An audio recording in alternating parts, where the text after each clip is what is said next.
Hey y'all, welcome back to my channel. If you're new here, my name is biomedical and I am a PhD in biomedical engineering. So I just finished my PhD, but I was a part of many committees that were in charge of reviewing applications, and I even had a blog once long ago about how to get into graduate school. So I decided to make a video form so that you guys can see all the elements that go into your graduate school application and how to do it the right way.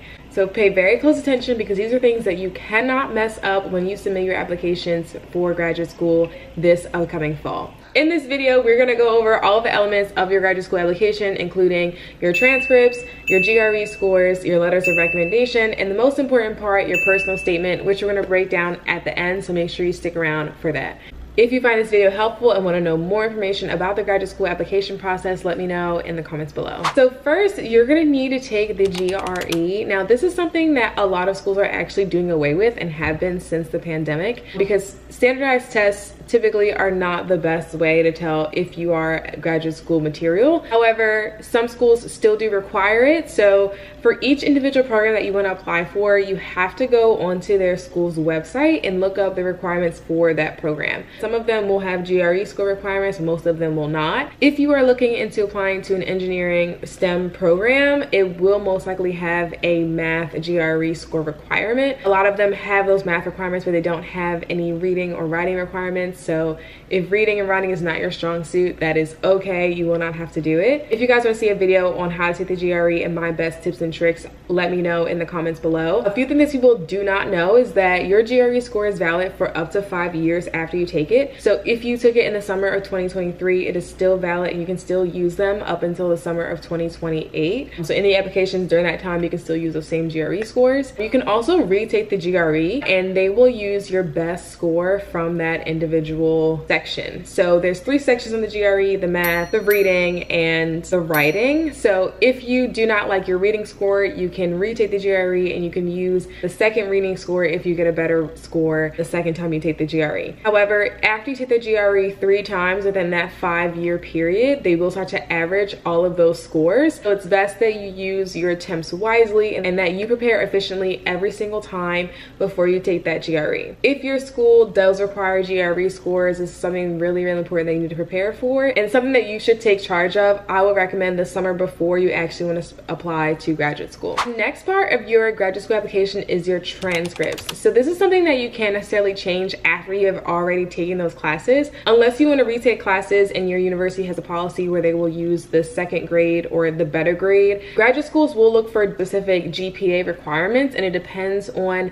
the type of program that you are applying for. So as an example, engineering PhD programs will typically require a GPA that's 3.5 or above. If you are slightly below that, so like at a 3.4 or a 3.3, whatever that your GPA actually is, if you're just slightly below the requirement, you should still apply because you can actually address that in your personal statement, which we're going to talk about later on in this video. Do not be alarmed if there is a GPA requirement and your GPA doesn't quite meet that requirement. You can still apply. You just need to implement that into your personal statement. Other thing that graduate schools look for with your transcripts is they want to see what specific classes you have taken and what experience you have in those classes. So again, with an engineering example, if you're applying to a PhD program within engineering, but you studied biology as an undergrad, you're most likely going to need bridging courses that require more math intensive courses for you to be able to do the math related courses in that PhD program. These bridging courses can take place either the summer before your program starts or at the same time that your program starts.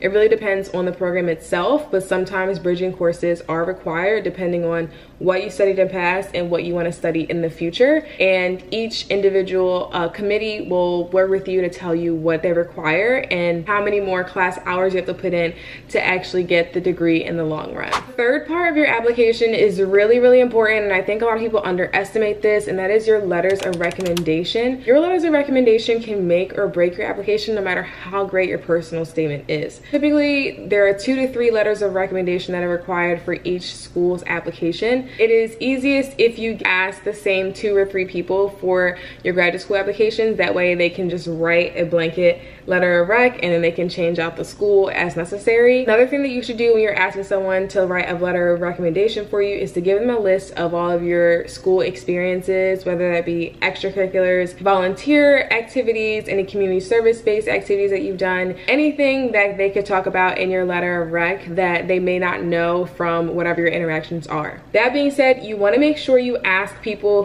who actually have a relationship with you. For STEM graduate school applications, you must have your research advisor write a letter of recommendation for you. This makes the most sense because you're going to be doing research for a professor in your future program, so it helps them understand how you are as a researcher from your previous research advisor, aka your undergrad research advisor. Now, if you haven't done research, you can ask any professors that you've worked with closely, whether you've gone to a ton of their office hours or you have spent any time with them outside of class. That would help bolster that letter recommendation, where they have an idea of your personality, your values, your work ethic, and they can speak to that in the letter. For the second or third letters of rec, I would recommend that you have someone that is not necessarily related to your research work, but can still speak to your work ethic and your personality and other elements. So for me, that was getting my coach, my field hockey coach, to write a letter of recommendation. And I also got one of my managers from my part-time job that I worked in undergrad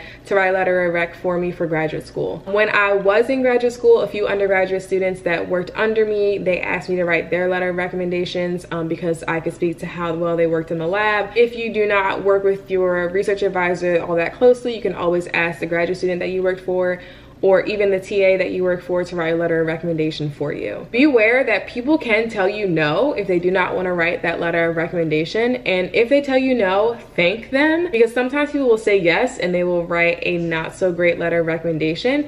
And you do not want that to come through. You want people that know you really well and can speak to your identity and your personality and your work ethic, so that you can bolster your application and essentially be accepted into the graduate program. As a part of the letter of recommendation process, you have to give the proper email in the application system, which is typically online. So you type in their name and their contact information, which is their email. Make sure you type in the correct email and make sure that they get an email confirmation to say this is where they submit their letter of recommendation. Depending on the school, the application process may be a little bit different. Sometimes they require the student to submit everything and then they submit an email to the recommenders. So you just have to be sure of what the process is for that specific school. Also make sure that you follow up with your recommender that they have submitted the applications for you. So because you want them to submit it on time, I would have all the materials that I'm going to give them. So everything that lists my activities and my community service and my leadership qualities, all of that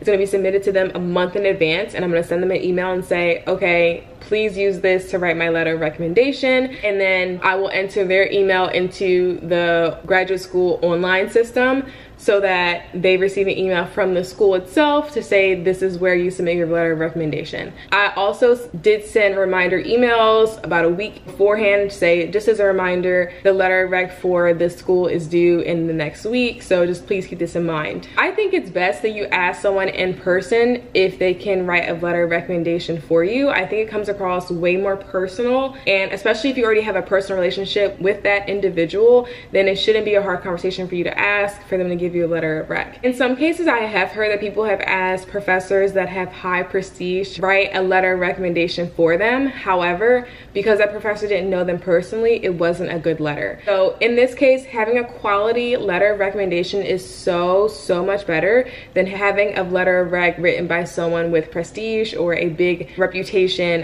in the field. The last part I'm going to talk about, which is definitely one of the most, if not the most important part of your application, is the personal statement. Typically, you have to write a personal statement with every single application. This is the most important because it gives the committee an idea of who you are as a researcher and also as an individual. The marriage of those two topics are so important because you have to combine your personality with your research interests and with your graduate school interests all into one document. Your personal statement can be anywhere from 1 to 2 pages. There are different requirements for different schools, so make sure you look that up. Whatever the requirement is, make sure you use that entire space to talk about your experience. If they give you 2 pages, use the full 2 pages to talk about yourself and your research desires, interests, etc. I'm going to break down the personal statement and what you should put in it, and I'm going to break it down into paragraphs as if you were writing a one-page personal statement. So a one-page personal statement would typically have 3 paragraphs-ish. So if you're writing 2 pages, then you would have about 6 paragraphs, and so on. For the first third of your personal statement, you're going to talk about your background, as in how you became interested in the field, or how you became a part of the field, or anything about your background that you want to add that you think is important for them to know. So in my personal statement, I talked about how I was from New Jersey and I didn't have anyone in my direct environment that was a scientist or was a college grad. So I was a first-gen college grad, and it was a really difficult experience for me to transition to undergrad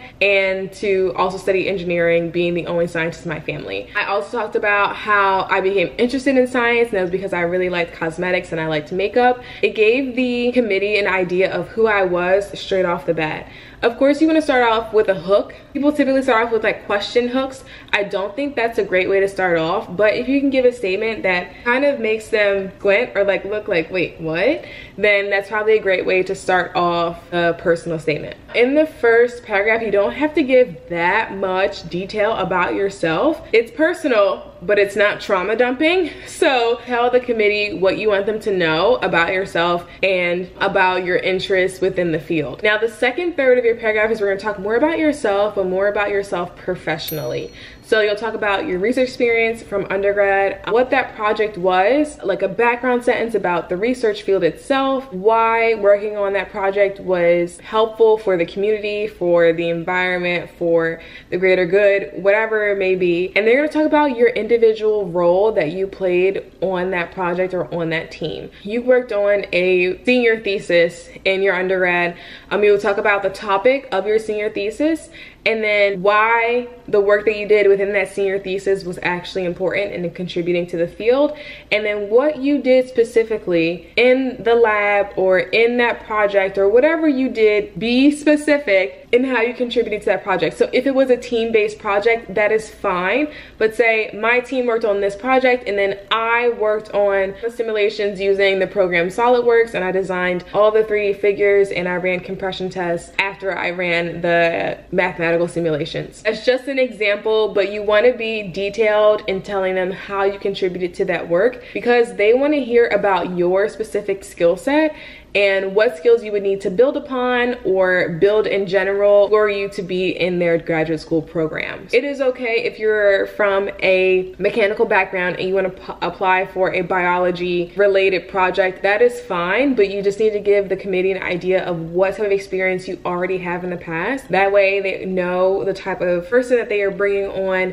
in the future. If you did not work on a research project in undergrad, it is okay. People will try to deter you from not applying, but you can still apply. And instead, I would write about different projects that I may have worked on, whether it be community service or extracurriculars or anything that you did outside of the everyday classwork and that contributed to your development as a person throughout your undergraduate experience. If you have very little to no research experience, you can still talk about volunteered in the hospital and you shadowed physicians, and then talk about how that actually contributed to your understanding of the field and how you see the field and how you want to move in it in the future. You can also explain why you did not have any research experience. Typically, committees look for your research experience in the past, but from people that I know that have gone into graduate school and did not have undergraduate research experience, they wrote about why they don't have any research experience. So they may have been a situation that happened or any type of circumstances that prevented them from getting research experience. Instead, they talk about their volunteer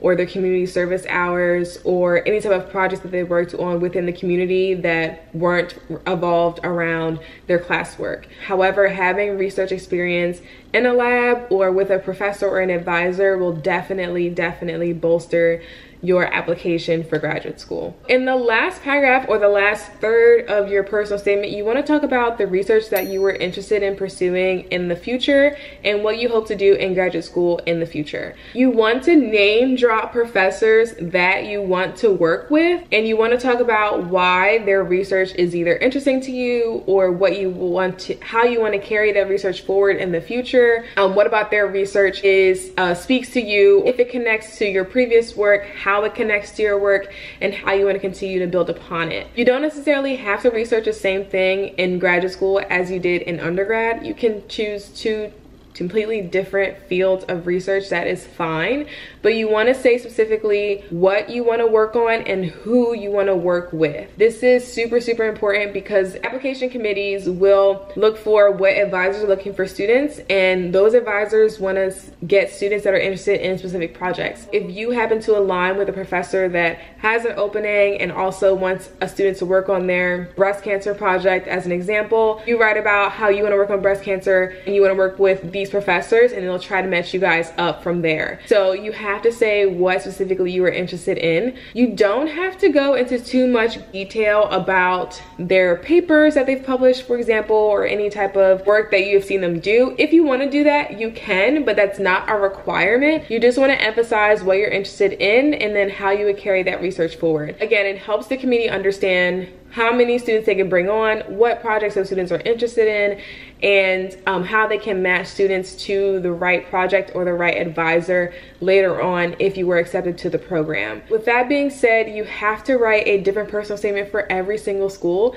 and that is because that last part there is going to be very specific to that school. It is so important that you save your documents and you paste the right documents in the right applications. If you're applying to 4 different schools, let's say Brown, Harvard, Yale, and Berkeley, you want to make sure that you label, when you save your personal statement for Berkeley, that you label it Berkeley so that you will actually submit the right application to the right school. There have been so many times people have submitted the wrong statement to the wrong schools, and that will completely and totally eliminate your application from that graduate school. So make sure you submit the right application to the right school. Everything you've written before the last third, those can remain the same and you can use that for your future applications. However, that last third, you want to make it very specific to that school and that program. If you're applying to 2 different programs within the same school, so let's say you're applying to the chemical engineering and the biomedical engineering department within the same school,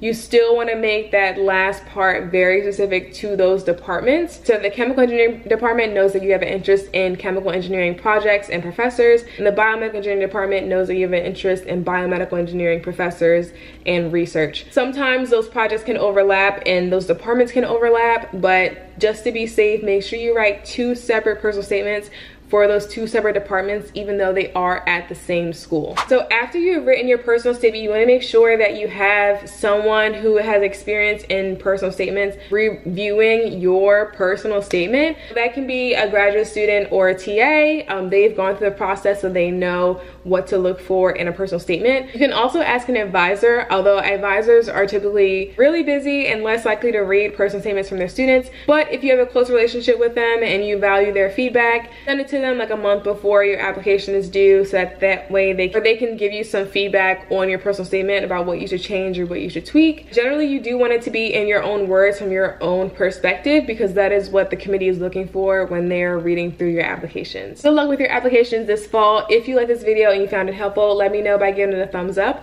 and I will see you guys in the next video. Bye.